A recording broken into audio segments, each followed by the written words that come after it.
It's ad break time. I'm proud to announce the Beyond Solitaire podcast is sponsored by Central Michigan University's Center for Learning Through Games and Simulations. On February 4th, they will be launching Greg Loring Albright's Keep the Faith on Backer Kit. It's a light RPG about the evolution of a new religion, and I wrote the curriculum guide for it, so you already know I think it's great. So keep an eye out for it. I will also mention that if you want to support this podcast, please visit patreon.com/beyondsolitaire and help me keep the lights on. But for now, let's get on with the show. Hey, gamers, this is Liz Davis from Beyond Solitaire, and tonight on the podcast, I have two very special guests. I have returning guest Marceline Leiman, game designer extraordinaire, and I've also got indie game designer and publisher Daniel Newman, and we're going to talk about indie games. So for people who have not heard from y'all before, Marcy, why don't you introduce yourself? Sure. So I am a freelance game designer. Most people would know me from my solo designs on both North Star Games Oceans, as well as Underdog Games Trekking the World Second Edition, as well as Trekking Trekking the National Parks. But yeah, I have a bunch of more stuff in the pipeline. And most recently, I got my game High Tide signed. That was at the Indie Game Night Market. Fantastic. And Daniel? Yeah, so I have been a game designer about 10 years now. I've had some stuff published with larger publishers like Dead Man's Cabal and Mori from Allplay. The last few years I've been focusing more on my company Newman Industries, which I've been doing mostly trick-taking games from Japan and some from the US, and been pumping out like 12 to 14 games a year at this point. Then most recently started this indie games night market thing at PAX Unplugged this last November. Yeah, so why don't we start talking about that? So where did the indie games night market come from? What I do know is that at PAXU, it was a smash success. People were lining up hours in advance. I'm pretty sure every sold out. It was great.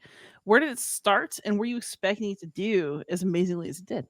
So it really started from my experience going to the Tokyo Game Market in Japan the last couple years, which is it almost feels more like a flea market than like a big convention like that we're used to. Like the tables are much smaller. There's just a ton of people selling their stuff. It's usually just like the designer of the game that they're selling, and they're just selling they're standing there selling it. And it's a lot of stuff you'll never see again. They make it probably just for that show, and then once they sell out their 100 or 200 copies they printed, like that's it. And realizing we didn't really have anything like that in the US. Like the design scene is very much focused on pitching to publishers, and you spend a lot of time trying to get a publisher to decide to make your game for you, and then you wait for it to be made, and then you hope you see it in stores, and you hope you get your royalty checks. And it's a very different feeling than like the vibe at Game Market in Tokyo. So I thought it'd be cool, and like I've talked to some other friends that have also gone to Game Market or into the Japanese games, and they'd been talking about wanting to try to start something in the US to kind of emulate that or get something going. So this was my effort to kind of bring that vibe and that approach to game design and game publishing and stuff to the US kind of for the first time. Amazing. And then how did you decide how to get the word out and who to invite? Like, did you invite particular people, or did you put out an all call? And how was like the response you got in proportion to the invites you put out? And Marcy, like, maybe you can come in and talk about how you got on this after. So I thought about kind of hand picking people for the first one, just from like folks that I've been talking to, but that didn't feel 100% like the way I wanted to go about it. So I just kind of leaned on my social media presence and my mailing list for my publishing company, which has about 1,400 people at this point. And I've been on Twitter. When I was on Twitter, it was like up to, I don't know, 6,000 followers or something. So I felt like I had a bit of a foothold, at least for people who had been paying attention to what I've been doing in the space. which again like has been mostly trick taking recently. So I just kind of put out like a call on social media and had people retweet it, send a thing out to my mailing list, and just was hoping that we would get responses back. I really had no idea how much we'd get. We were limited by the venue. Partnering with PAXU Unplugged was great because they handle a lot of logistic stuff, but we were limited to 20 vendors. I wound up getting 26 applications and then had to kind of filter out what I thought would be the best kind of group of games to have available. And Marceline was one of those chosen, and she can talk about her end of that experience. Yeah, so yeah, Daniel had put out like a forum where we just kind of like basically pitched our games in a really like low effort, low stakes way. We weren't required to really even have like a sell sheet or anything, nothing like super crazy. It was mostly just a formal way for Daniel to like look through all the pitches as fast as possible and make determinations. Because I believe at this stage it's just you running it, right? Yeah, it's still really just me. I had a couple other people I was talking to, kind of consulting with me, like that I would bounce ideas off of about how things should be run. But yeah, right now it's still kind of just me doing it. And I do want to say that the application forms, I stripped off people's names because I didn't want to be influenced by folks I knew, because I knew that a lot of my friends were going to be applying because they were the ones who were going to know about it. But I wanted to make sure that I was fair to other folks who might have come across it. Anyway, back to Marcel. Right. But from my perspective, it was like super exciting. I also had heard of Tokyo Game Market, although I've never been there. I have over the years ordered a number of games either through friends or just through these various websites that I discover on the internet. Mostly surrounding the Portland Game Collective Discord server, where it seems like a lot of the information that seems to have proliferated over the years mostly comes from that space, as well as like the spaces that have bled out through there. And so I've had a lot of great opportunities to play some really interesting, really rare games. And there was something about the rarity of the games that like specifically like tickled me a little bit, knowing that like this could be a game I never have the opportunity to play here in America. This could be a game that is really great. It could be my favorite game. And so the spirit of like just knowing that these were small indie runs really like got a foothold in like a lot of people here in America, a lot of excitement. And I've also, separate from Daniel, also believed that something like that could totally exist here. And we both live in Brooklyn, and it feels like this space is so big for like zines and indie publication. Why can't it be true for games too? And so when it came to me pitching to Daniel the game I wanted to make, the initial game is not the game that I wound up with, actually. That happened with a few people, actually. Yeah. What they wound up coming to the show with wasn't what they had originally said. Yeah, so I pitched Daniel a completely different game, and he accepted that one. The game I pitched him was more of like a trick-taking game, because I knew that me pitching to Daniel, his specific niche is more like card games, trick-taking games. So my initial instinct was to pitch him that. And it did get through, his personal filter, and I was accepted. But I later on felt like, especially after seeing Manny Dominguez's Pez games. So when he came out with the Pez games, and he and I are very close. We have like our personal like DM group chat of a few designers of us from more of like the button shy world. But Manny and I were set to make a trick-taking game together. That was like the game that I was pitching. And he said that he wanted to work on these Pez games. So he would basically apply separately from me, but still like collaborate with me. After seeing like how much interest people were having in the weird idea he had around these Pez games, it influenced me to want to go weirder too. And so I decided I'm gonna not work on this thing. Both Manny and I, at the stage that we were developing it, our trick-taking game, I think neither of us really felt like the spark was like holding us through the development phase. And so it kind of gave me an opportunity to focus on something else. Gave Manny an opportunity to double down on the PES games. He actually ended up bringing like 6 different PES games, including one of my own. And so what I ended up making was an abstract game, because something that I noticed in a lot of like Tokyo Game Market releases was there was card games, and there's also like these really weird, otherwise unmarketable, abstract games. And these are 2 genres of games that like don't generally get signed here in the US until more recently with trick-taking games. So I felt like this was a perfect opportunity to put out an abstract game where I know, at least I thought I knew, it would never have the opportunity to get signed. Obviously, more recently that has changed, and it has been signed, but I think that's mostly to do with the hype that came up around the game market.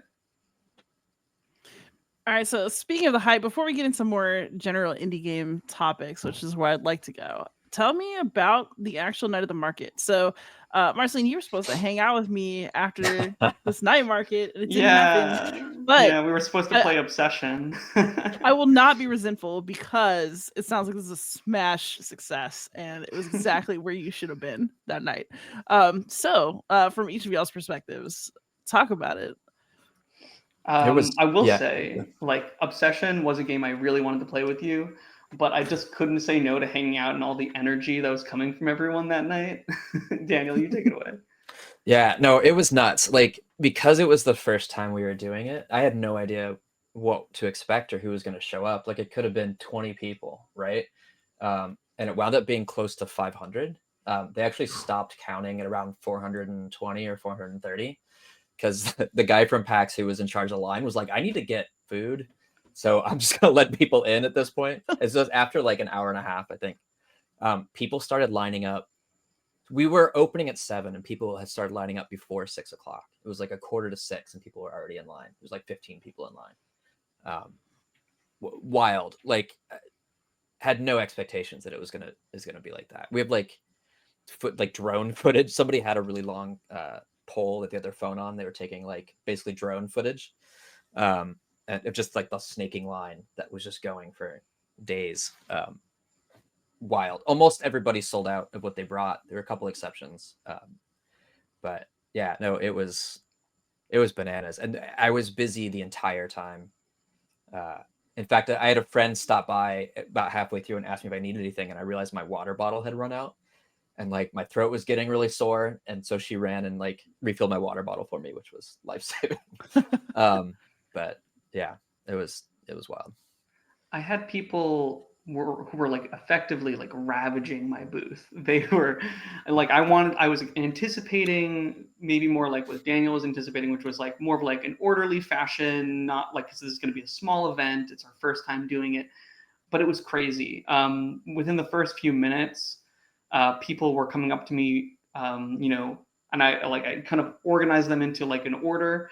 And one of the people in line, like 5 people behind the front, scanned my Venmo code on my board, paid me, and then showed me that they paid me so that they can definitely get a copy, even though they were already going to get a copy.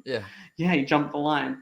And I was like, I should make an example of you. Yeah, I was like, I should make an example of you, but you already did pay me, so I guess there's nothing I can do. Thank you for the tip. Yeah. I should have. Most people were pretty chill, but there were a couple that were very intense. Yeah, I would say most people were extremely kind, either to tell me like your game looks beautiful, or I've been following your game on social media, or even just like if they hadn't heard of it before, they are like just stopping and asking if they can demo the game. I had like a separate station for people to just play the game at the table, and a lot of people were interested in that. I had 20 copies of the game available at the event, and like at a very last minute, I ended up producing 30 additional bring your own pieces versions, which is just like, normally the game comes with like this sack of pieces and a box, everything you would need. And then I charged like separately for this like cloth board that I had produced from these great also like indie folks called Inkling. Highly recommend them. They do cloth boards, but mostly like role-playing stuff, but I heard about their Patreon, so I was like, oh, these are like great people to work with. I want to like they're like the same level of like people that I want to also support. So I hooked up with them, and they produced 50 of these. So I was able to pair up 20, with the copies I had, plus an additional 30 that I can sell just as the cloth board. So people who couldn't, get the pieces that I've made could use like checkers at home or something. And I feel like for what I was able to produce within the time I had, I feel like this was the best option for me. Like for me, each of these pieces is like painted and stamped by hand. Like I spray painted them and then I stamped them and then I lacquered them too on both sides to make sure that the stamp actually like set in there. So it's like a lot of labor to produce this game by hand. And I wanted to be able to prove that I've made this game by hand by like, posting a lot on social media, showing my process. And I feel like people really appreciate that kind of thing. People don't really think of making a game as like physical creation of the game. Usually that's like reserved for people who like design the games and they make prototypes of the games. But so much of game design is also craft, right? The more tools in your tool belt for what you know how to build, you actually can make more interesting games. Like I think Daniel, was it you that was messing around with 3D printing with one of your games? Oh, for sure. Yeah. Like I had 3D like modeled and printed like a little marble dispenser where like if you depending on how you drop it, it would funnel the marbles into like 4 different directions. I started playing around with all that stuff right before I quit designing Euros because I was getting too obsessed with like these mechanisms and not developing interesting games around them. But you can definitely go off in that direction. There's like all sorts of possibility. But the main thing is like you taught yourself, some form of like all these forms of craft, and that allowed you to make a game or at least play in a space that you otherwise couldn't. Right. I mean, I also have a background in photography and architecture. So like I love making things, and like sometimes I just like need to make. I worked as an architectural model maker for a while, so like building stuff is often a part of my creative expression, and that was definitely true in game design. Now it's mostly just card games, so I get less of that. But I still, even if I'm doing most of my prototyping and testing online, I still always print out and cut and sleeve cards. So I always have an up-to-date version of it in case I can test in person. And that is a big part of the process for me. Every time I do a new iteration, I have to update my prototype. Like I still do it even if I'm doing all my testing online, which is kind of funny. I do think that like that it's very like reflective of the end product when we, make sure to make things in real life, whether you're making cards, but you're testing digitally a lot.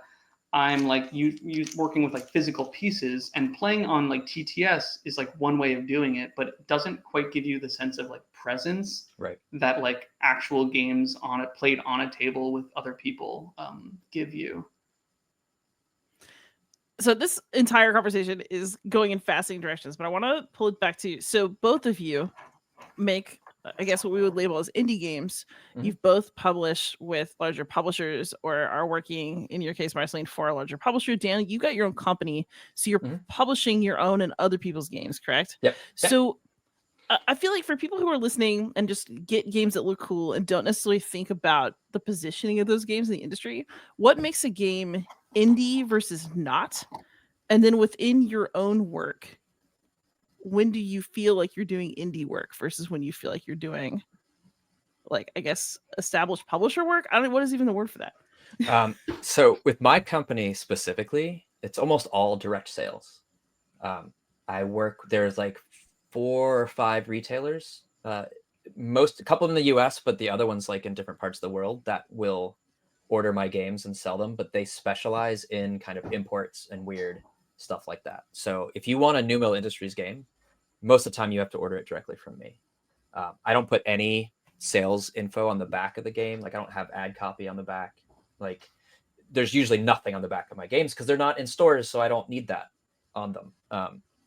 So I'm never going to be I'm not going to get a booth at Gen Con, right? Like I'm printing 300 to 500 copies of my games, and that's it. And I don't do reprints in most cases. There have been a couple exceptions.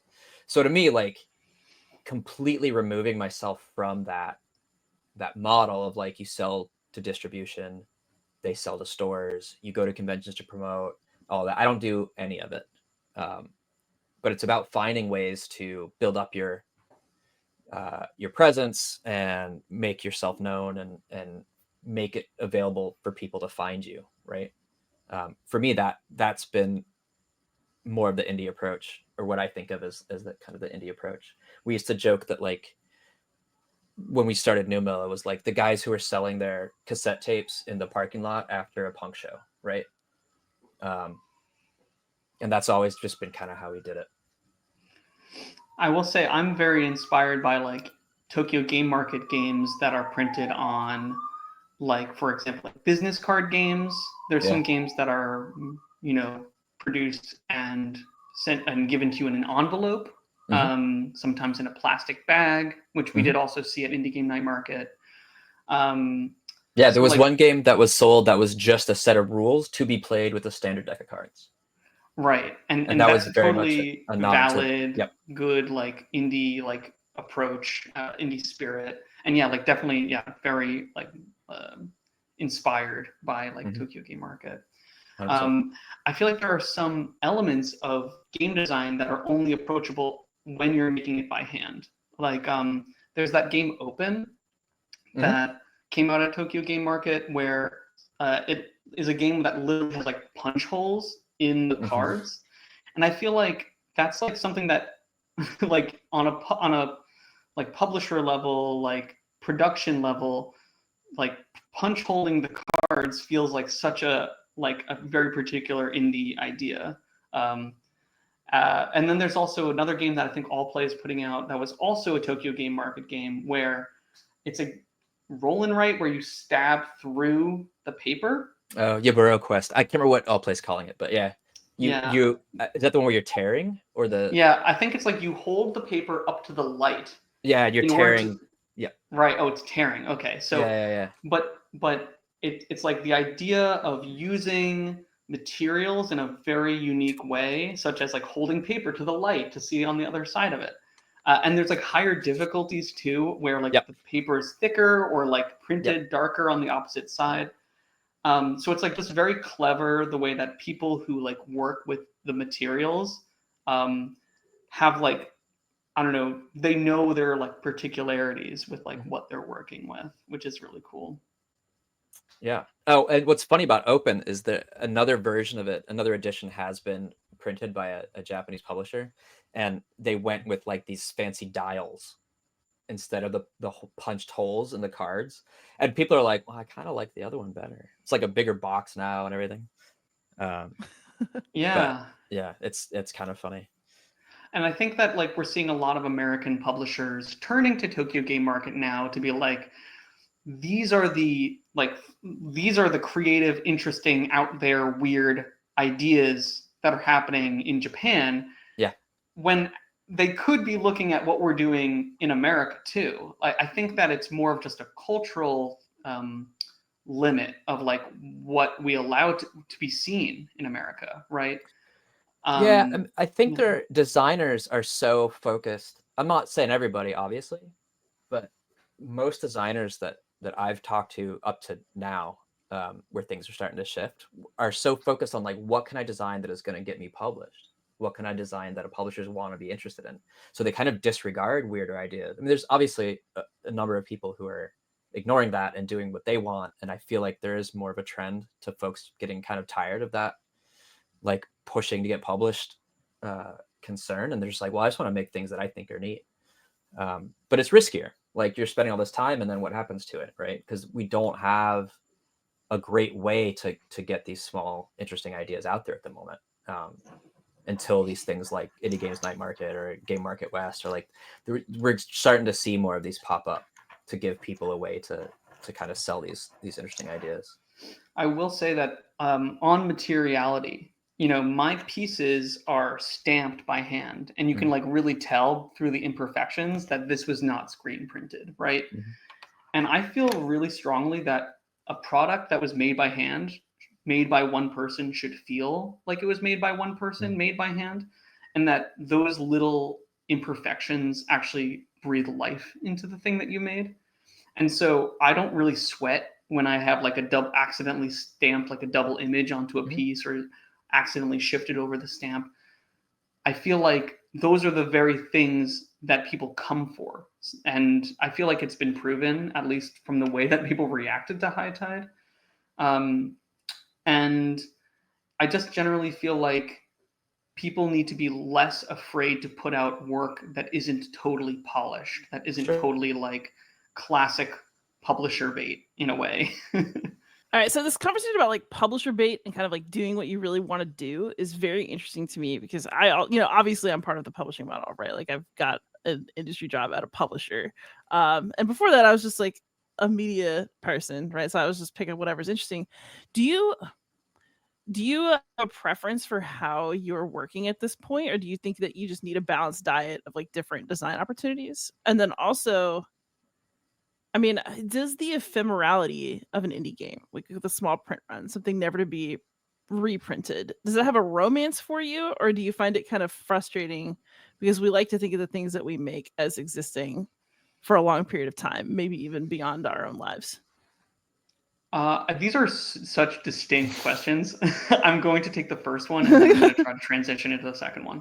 So the first question you asked was, I have ADHD, and the thing that I enjoy the most in my experience of the world is, and especially in what I get to do in games, is that I get to work on a lot of things. I have had, amazing opportunities to be able to like work on many things at once, and I actually do enjoy juggling the work.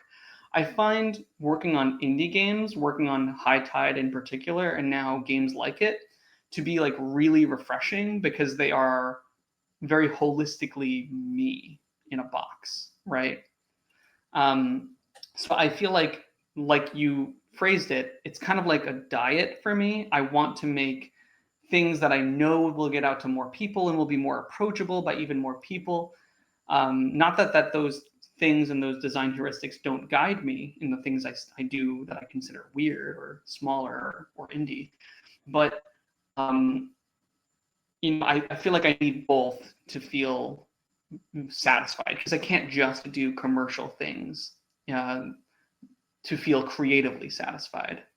And if I do only indie things, I'm not going to be able to survive as a full-time designer. So, and that's my goal, right? That's tough, man.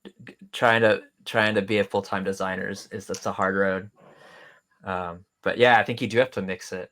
My personal interest, I have one publisher that I'll show stuff to now before I just decide to do it myself, and that's it. And if they're not interested, I'm totally fine with it, and I'll just do my 500 copy run, end of story, right? And I'm just way more interested in getting cool stuff out there periodically. I don't need it to last forever. I'm not looking for evergreens. I'm fine with it getting out there to the 3 or 4 or 500 people who want it, and then just moving on. Because for me, it's not about leaving a mark necessarily. It's about just like getting the thing I want out there and then moving on to the next thing I want to get out there. And I feel like I'm doing that for other people too with my company. I do a combination of new editions of Japanese games that are out of print, and then finding designers in the US who are doing similarly cool stuff that maybe don't get a lot of exposure, and getting their stuff out in the world. And I do a mix of those things, and then my own stuff too. I do put a little more level of polish on it. I think it's a little tricky, the handmade stuff, and like being okay with things being a little rougher. I totally get that, and I'm totally on board with that. Convincing a US audience especially to buy in is a little trickier. Like there were a couple of games that didn't do as well at the indie games night market, partly because it was at PAX Unplugged, and the customers are folks who are used to conventions at PAX Unplugged, like PAX Unplugged, right? And there was one person who bought one of everything and then later was kind of complaining about the level of quality of some of it. And I'm like, do you not know what this was? Like, so I think convincing people to be okay with things not being quite as shiny and overproduced is a challenge. I think it's an important one to undertake. Especially because you want the night market to be accessible to new designers and veteran designers, right? And open to more ideas and not everything looking the same, right? Like that's a lot of what I'm reacting to, and why Japan, the scene in Japan is so interesting to me, is because you see stuff you would never see here. Because they're just willing to take more risks on stuff because they're printing 100 copies and it's for them and like whoever else wants it. And I just love that attitude. On the like ephemerality of games, this is a space, and not just indie game night market, but other indie markets as well. These are opportunities for designers to think, what can I make with my own hands within this allotted time, for maybe 20 people, 30 people, 50 totally. people.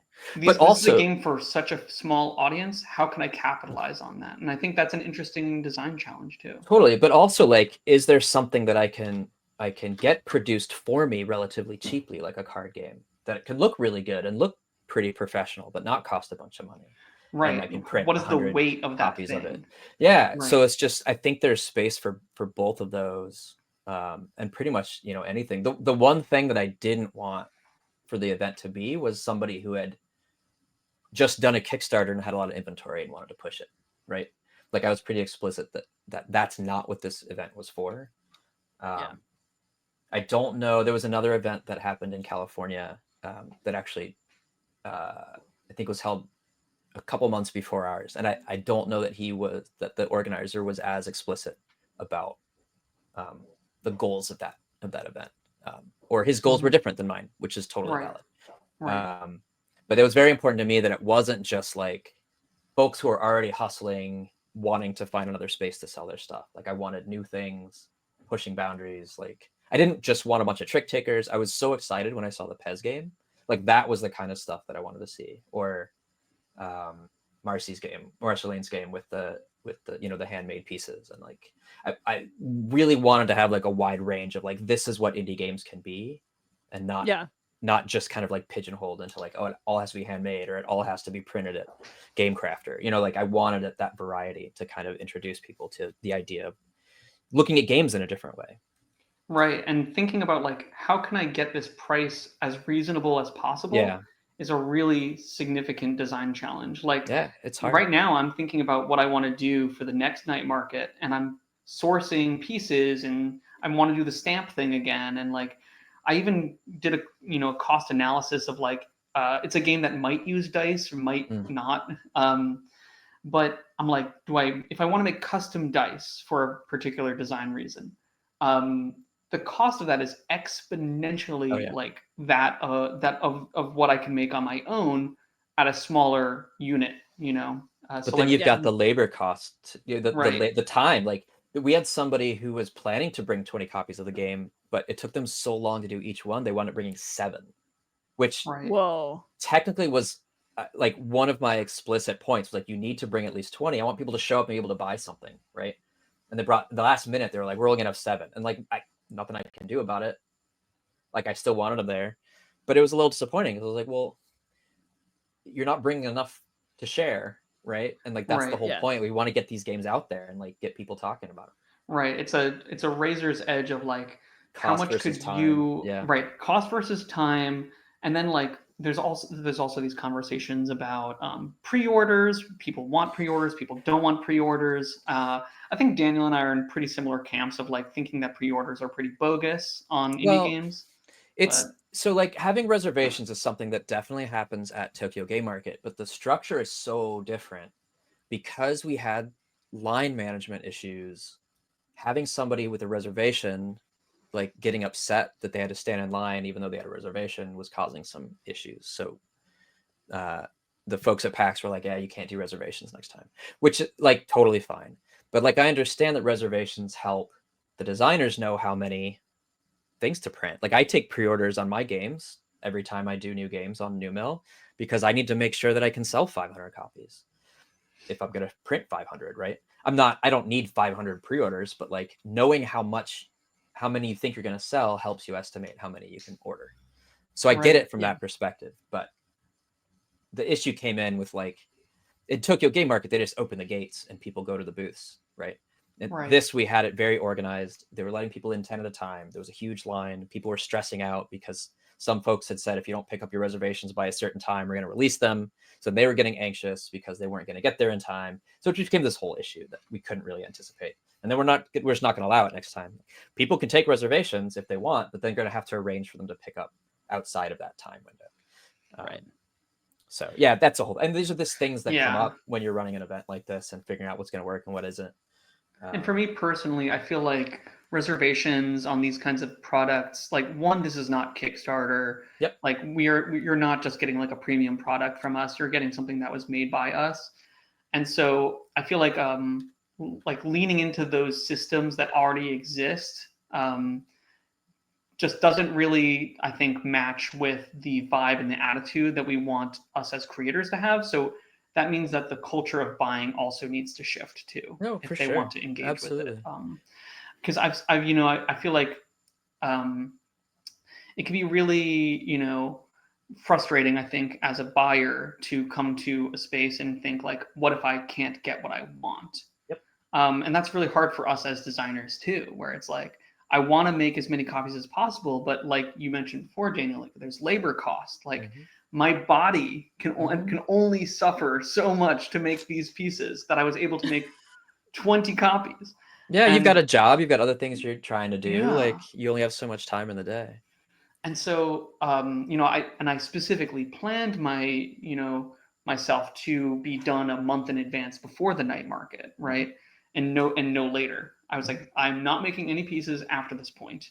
And I stuck to that because I wanted to avoid burnout. Because in this space, it's really common for people to want to push themselves really hard, and I just didn't want to be part of that. So, because I've been part of that in the past, and I just feel like we should work hard to make these games, but ultimately it's for fun. And the night market is a space to have fun when you're working. All right, so I want to circle back around to this. I feel like this is like the quintessential problem of like making art, which is how do you do something for yourself that you also want people to play and to buy? And so do you think that working in the indie space gives you more space to do something that's purely for yourself? What does that mean? And then like, what is its value, since we're all more or less working professionals in this field at this point? Yeah. So I feel like I spent a while on social media kind of training people to understand what I do in games, to the point where like the folks who pay attention to me know what they're going to get, even if I'm putting out something weird. And they'll just pick it up because I did it. But that took years of kind of like just pushing my stuff out there and like developing kind of I don't want to say a brand because that feels really like gross, but there are definitely like folks out there who are like, oh, Daniel's got a new game, I'll buy it. And that gives me the freedom to kind of do whatever I want to do with it. And if they don't want it, then they don't want it, and I don't care. Like it just, I don't know. It is freeing for sure to know that you've got a small audience kind of already built in. And I really rely a lot on that. Right. And a lot of folks, just to wheedle back to the reservations thing, it's like people who are doing this for the first time want to build that kind of confidence, right? Totally. And they don't have audiences. So I could see why, it could be really, beneficial to people to like sort of have that guaranteed profit or money. Yeah, they know they're going to sell at least this many. Yeah. But I think that's also like, to me, it's like thinking about the labor cost was important when I'm thinking about pricing the game and stuff. But ultimately, I think the approach that I try to take with this kind of thing is like, I'm not planning to do more than make even, right? Not everyone can afford to say that that's okay for them. That's absolutely true. Yeah. And that sucks. And it's not a surprise that, like, for the first year we had 26 entrants for a 20 number limit. Next year it's probably going to be even crazier. It's going to be more people who are aware of it, and that's what's good about like doing this thing again and again. It's that more people are going to be able to get the opportunity to be part of this. Like Daniel said, his process removes identification from people. So who knows? Maybe I won't even get into next year because it'll be so hot on competition. But I'm mostly trying to think about for what I contribute to the night market. I want to think about how people are able to access the ability to act as an independent creator and sell as an independent creator, because right now it's just limited to who can afford to be there. Absolutely. And that sucks. And not to mention that our demographic is very weighted towards people from the PGC Discord, which I made a rant about this in the past, but it's mostly white people, mostly hetero men, right, in that Discord. Not to diss the Discord, they don't create their community. The community creates, almost forms itself. But it is a problem, and I don't know how to solve it. So the thing that I try to do most is just when I'm talking about these spaces, I'm always trying to remind people that, hey, if you're not white, if you're queer, if you're non-binary, if you're gender non-conforming, like, you should be a part of this too. This is a space for us. This is something that we can create. So I'm really hoping that, more and more people who don't come from just like a very, typical background as a designer can see these spaces as approachable. Whereas, sometimes these other spaces are not. That said, there's still barriers, and I'm still trying to figure out or learn more about what we can do. I mean, I think that's true in the wider kind of game design sense also. Right. Like, right. And again, like, a lot of that comes down to who has free time, right? Right. Like, women tend not to have free time versus men. Exactly. Because in our society, women are, given the role of caregiver, homemaker, So it's just the kind of thing where it's like, these are real barriers that get in the way of people saying, I can make a game. I can go out and pitch the game. But things like Night Market actually do make these things more accessible than they've ever been before. And the more that we support them. Yeah, being it's an indie, it's still expensive, right? So you have to go to a convention, you probably have to stay in a Right. hotel, you might have to Right. pay for a flight. Like, there's a Right. lot of hidden expenses, and it's tough. And our country's so big. I think one of the reasons the Tokyo game market is so successful is Japan is a relatively small country. So you can be in other parts of Japan and make it to Tokyo without too much trouble. But the United States is massive. And like, we did have people, we had at least one designer from California. We had people from all over, but the guy from California was like, I don't think I could actually afford to do this again here. It's so expensive. And like, having to carry his games, which was just a box full of dice, like, he was limited to how many you could bring by the weight of the suitcase, and like all these logistics that made it actually really difficult for him. So like, ideally you'd have these things popping up regionally, right? And to make it more accessible, like Marceline's saying, for more people. But we got to start somewhere. Right. This one made sense, a lot of sense for me, because it was local to me. So it's a 2-hour drive. So I was able to like drive stuff in. I know the organizers. Like, knowing people helps you get these things off the ground. But I want nothing more than to see more people kind of take a hold of this and start their own in other places. And I've already had conversations with folks who are starting to talk about doing it. So on this note, if you are somebody who just buys games that look cool and you haven't really thought about this before, and you're thinking, hey, like, I would like to support more indie creators, I would like to see more of these kind of edgy, small print run, like, experimental games in this world, what are things that normal people can do to help the indie community and to get involved? Oh man, that's such a big question. I don't even know how to answer that. Like, Yeah, you just it's gotta very hard. look, right? Like, keep your eyes open and like look for stuff. There are a couple of Discords out there. Marceline mentioned the Portland Game Collective Discord, which is very much focused on trick taking games and climbing games and stuff like that. It's become a bit more focused on the acquisition of games, I think, than Right. a real discussion of them anymore. But Right. that was It's huge sort when I of started getting into it. it's sort of the problem I was pointing out earlier, where it's like the Yeah. culture of buying almost Yeah, like kind of is took not over quite a bit. evolving in the same way that the culture of creating is. But yeah, I don't know. How do you find out about indie music? Like, how do you find out about writers or movies that aren't mainstream? Like, you just have to kind of dig for it, and I would say social media is one yeah, thing. for sure. Friends of friends. Yep. If you like know somebody who makes things, if you're one of the 10% of people who play games and know somebody who makes things, you Mhm. should be retweeting their things. You Yeah, should totally. be quote tweeting their things, saying like, "Hey, this person makes really cool stuff. I just want everyone to know about it." Even if your follower count is like 15 people, like it just Yeah, helps. it It doesn't helps matter. motivate. It helps motivate. It's not about follower counts. It's not about. It's just like being active and letting people know how much you love their stuff or you like Yep. their stuff, even if it's just the way it looks, or if you just want to support who they are, that those are saying something, doing something, saying something, being active as a community member, because that's what everyone is. That those things really help indies. And it also helps other people find the niche that, maybe you're a part of. Also, there's going to be more like indie markets popping up around the country. So those are other ways to support. Going on their BGG pages and thumbing up their their posts, or their, Yeah, you anything know, to raise awareness, right? yeah, When you see subscribe to something their looks cool. games. And Right. just It's take like, chances on stuff that looks weird and isn't right. And if it's necessarily not, and if it's not to your expectation, don't rate it on BGG. right. If you don't like it, don't rate it.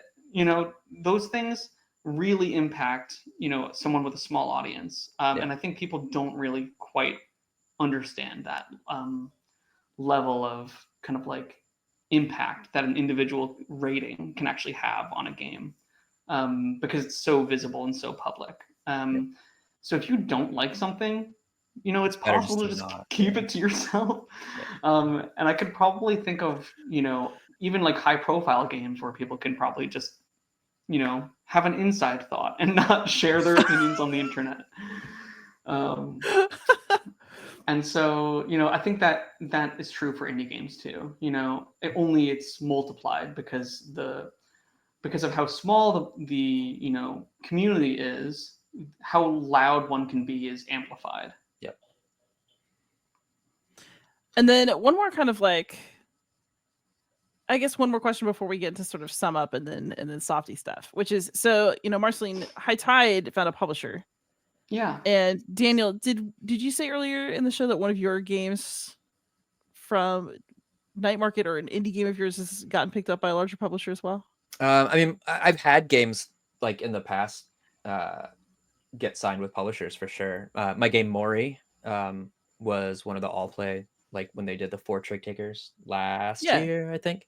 And that was one that I was probably just going to do on my own, and then I pitched it to them, and they're like, "Yeah, let's do it."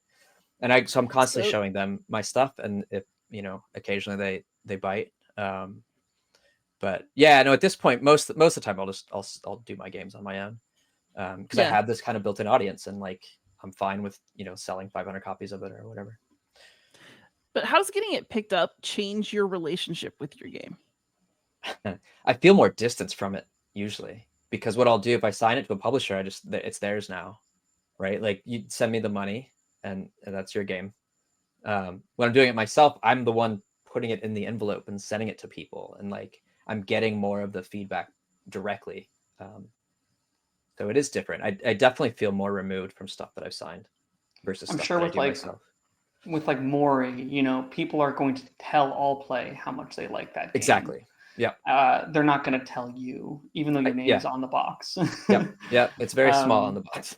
Yeah. What's wild is like going to Japan and having folks who've discovered Mori in Japan get really excited when I'm there and like want me to sign the box. Like, that's pretty cool. So yeah, it's different. It's different. The one thing about signing with a publisher is it does get more eyes on it. They're printing a lot more copies than I would. and they're sending them to places that I wouldn't have expected. So that's pretty neat.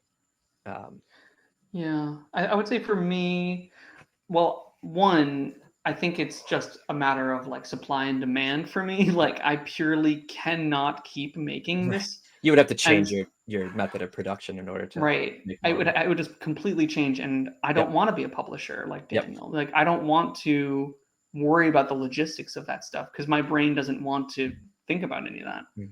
Um, and so I just purely want to design and send it out into the world, and whether it be through a publisher or through an imprint like Daniel's, like Little Dog, I might prefer that way more than I might prefer solo publishing. Yeah.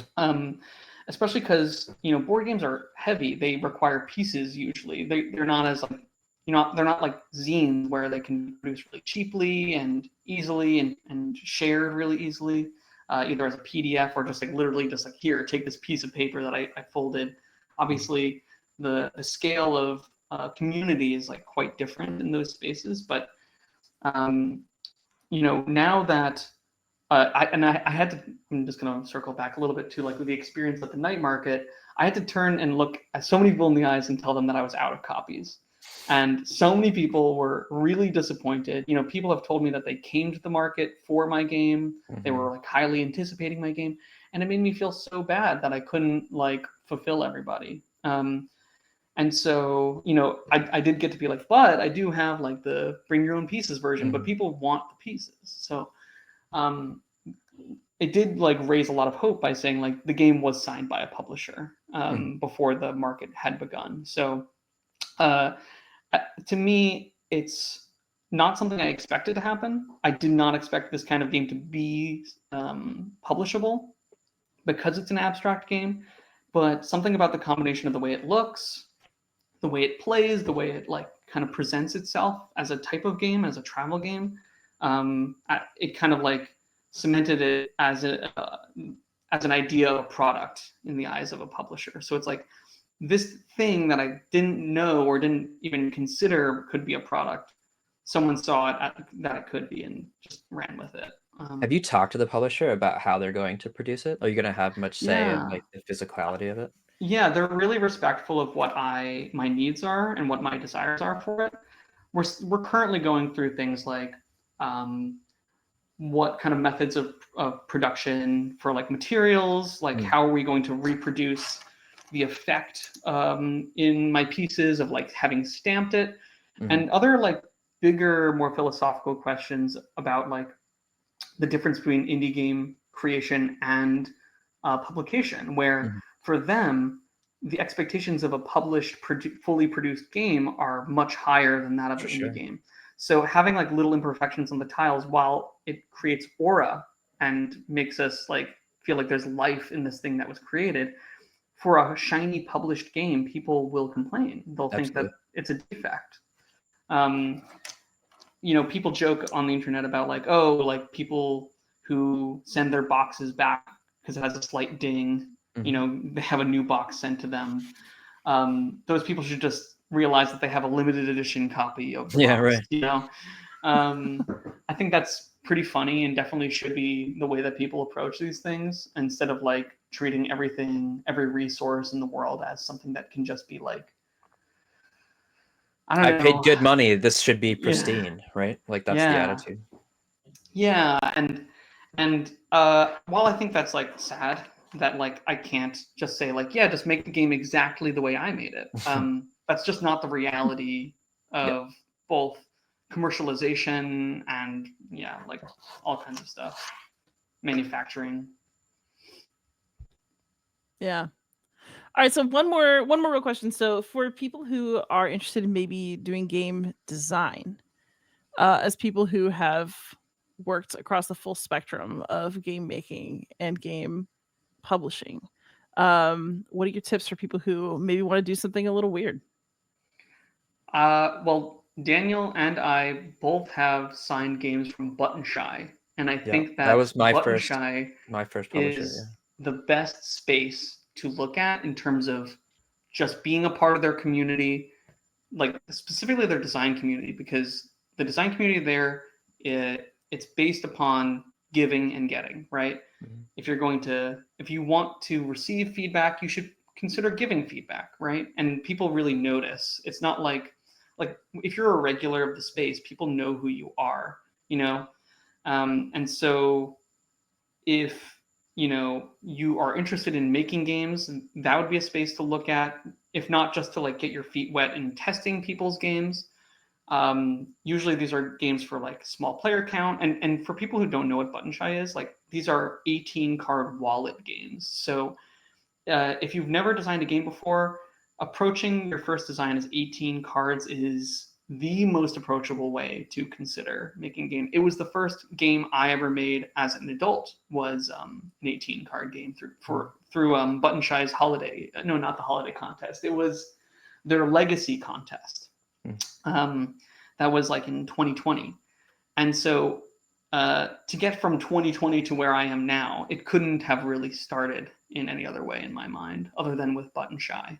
And I do think that, if you need design advice, there's a lot of great people there, including people who work for Button Shy. So I think that would be the space I would look at, specifically their Discord.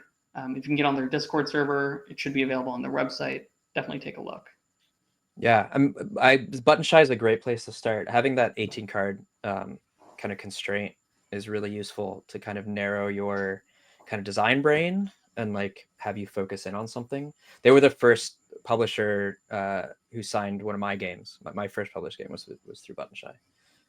So I have a lot of respect and good feelings towards them. Yeah, I think just becoming part of a design community, whatever that looks like for you, having, there are playtest groups all over the place that you can join. Definitely, like, I echo Marceline's, give feedback if you expect to get feedback, because that's a lot of give and take there. But yeah, just finding like a group of people that you can work on games with, help each other out, like that's huge for moving forward as a designer. I always say give more than you get. Absolutely. And that's true not just in prototyping, but in life, Yeah. I mean, I went to art school, like we did critiques all the time. So like I got very used to that, but that's a new thing for a lot of people is giving feedback and taking feedback. Right. And that entire like philosophy can be applied in so many things in life. For sure. And I honestly think that the best people utilize that as much as possible.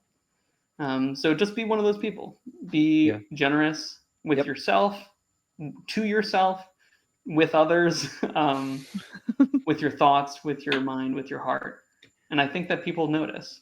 But I think if you want to design something weird, just start working on it. Try it, right? Like a game isn't a game until you get it out of your head. Agreed. So yeah, don't be afraid to just kind of mess around. It's going to be bad at first, most of the time. Make bad games. But yeah, it's worth it. Like you may learn something. It may be totally unplayable, but you're like, well, this part of it is really interesting. So what can I do with this part of it, right? And you just kind of build off of that. I wouldn't even bother necessarily finding a group of designers to learn from. Honestly, the best you could do is just playing with your friends and seeing what they like. Or like looking at the games that you grew up playing, or like in high school or something. A lot of people start by making house rules of other games that they enjoy playing, right? Or variants or whatever. And that's a way to kind of exercise those design muscles and feel like, try to get a feel for what it's like to start designing. Right. I think classic card games are a good place to start. Like BS, Rummy, things like that. Or, Coup, social deduction games, Werewolf. Those are good places to start too. Just start really slow and don't expect yourself, the first thing you do to work or to be good. I think when we say scrappy, we don't necessarily mean like bad is what we do. Yeah. But I think what we do is bleeding edge. And it's like sometimes you get a little blood on yourself when you're working that close to a knife. But also think about what you haven't seen in games, right? Like that's, if you're looking to do something kind of weird and offbeat, like look at what's missing. Like what would you like to see? What kind of game would be interesting to you that you haven't seen anybody work on, right? And like try to look for those moments. Thinking by like subtraction, right? What is missing is such a good point. what has never been done before? What tool has never been used before? I once played a game by somebody that used a ruler, right? Mhm. And it's just purely a ruler game. Like, try to make a game that no one has ever made before. I think people are really impressed by that game that came out from CMYK last year called Lacuna, because Oh, I it's a love that game where game. you just Yeah. drop a bunch of Yep. stuff in the middle of the table and then you It's so play good. a game. It's like Yeah. genius. So just try to like be like, oh, that's my hook. I just want to drop a bunch of stuff on the table. And like just try to find out, how do I design around that? How do I make a Yeah. game out of that? Make like weird interactions, things that people say, noises that people make. Make that into a game somehow. Even Make like people want to do that. with a lot of my trick taking games, I often start with like, well, I haven't seen this done, or I haven't seen this done this way. Like, let me see what I can build around this idea, right? But it always starts with this like, oh, here's something I haven't seen, or here's something that I haven't seen combined. So, in the quest for things that you haven't seen, time for some softy questions. What are I want to hear about a game or two that y'all have played recently that brought you some joy, that was exciting for you. What have I played recently? Yeah, I know. Now I have to think. No, I'm gonna go on to VGG or something. What did I even play recently? So what I've played recently, my wife and I have been playing these Masters of Crime series from Cosmos, who they do the exit games, and these are another kind of like mystery solving thing. It's like cooperative, and you're going through this deck of cards, and you're making decisions about like your mafia or something, and you can either ask this guy where the what's it is, or you can threaten him, and you're like making these decisions, and it's narrowing your space, and you're getting rewarded for certain things, and it's just like walking through like a crime story. And they've just been really fun, just the two of us, to do like in the evening or whatever. And then I've also been teaching my in-laws like large player count trick taking games like Seas of Strife and Vampire Queen, and like, so they know how to play bridge, but I'm getting them into weird Japanese trick takers at like family events, and it's just been really funny, like watching them learn how to play Charms, which was a game I published, which was an out of print Japanese game from like 10 years ago that like blew my mind when I first played it, and they're able to handle it eventually, and then I see that they're playing it like when I wasn't around, and like that's been really wild, just like see them embracing what I'm doing and getting into like just these weird games that they would otherwise have no exposure to.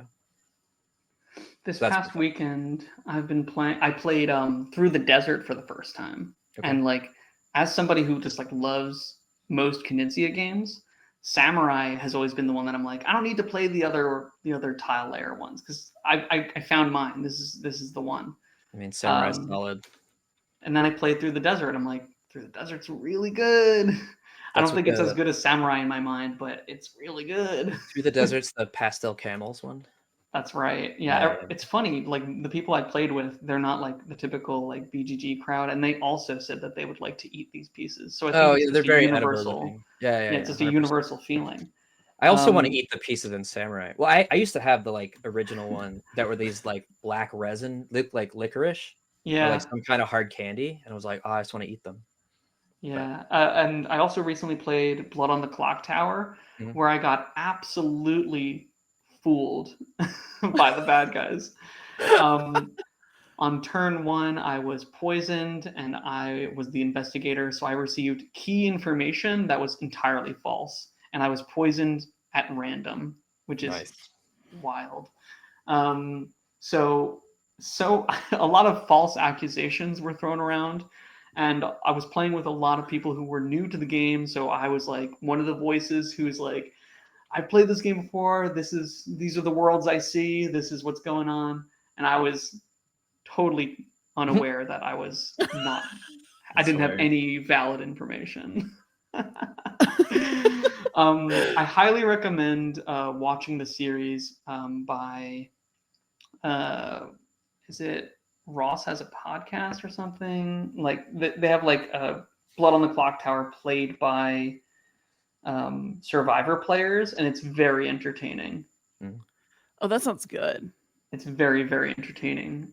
Speaking of, I am really excited for the upcoming Survivor card game from Exploding Kittens, and I have not been excited for an Exploding Kitten game literally ever.